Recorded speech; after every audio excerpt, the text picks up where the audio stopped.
The last topics we want to talk about are adiabatic expansions and free expansions, as well as adiabatic compression.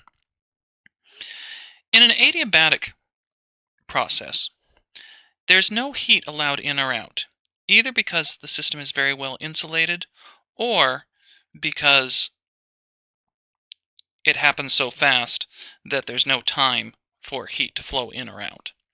Either way, the key idea is that there's no heat in or out of the system, which means when we look at our first law of thermodynamics, the change in internal energy, which would normally be Q minus W, is just minus W because Q goes to 0. In other words, if the gas expands, doing work, as we see in this process, we've done positive work, we've used energy inside the gas to do work on something macroscopic outside, we've used that energy and the internal energy drops. So in a sudden expansion that happens fast with no heat exchange, as an object expands, the temperature goes down. This is very different from an expansion at constant temperature.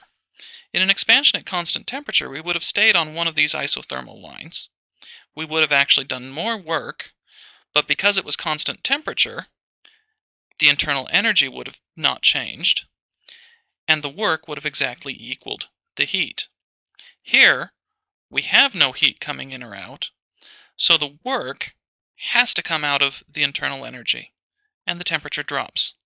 If I were to compress it suddenly, take this top and push it down, that sudden compression would make the temperature rise. If you've ever pumped up a tire with a bicycle pump, you'll notice it gets warm. The reason is each time you compress that gas, you're compressing it fairly quickly, adding energy through the work. There are a couple of formulas that are useful here. The first one is that in an adiabatic expansion, P times V to the gamma equals a constant. Or in other words, P1 V1 to the gamma equals P2 V2 to the gamma, where it turns out, and we'll show this in a minute, that gamma equals the specific heat at constant pressure divided by the specific heat at constant volume. For a monatomic gas, that would be 5/2. Not 5/2, 5/3. For a diatomic gas, such as most of air, that would be 7/5. Sometimes we're more interested in relating the the volume and the temperature rather than the pressure and the volume. If that's the case, then we can use our relationship that P V to the gamma equals a constant, and that PV equals nRT. So P is simply nRT over V. If I plug that back in here, I get nRT times V to the gamma over V equals a constant. N and R are just constants and can be factored into this constant.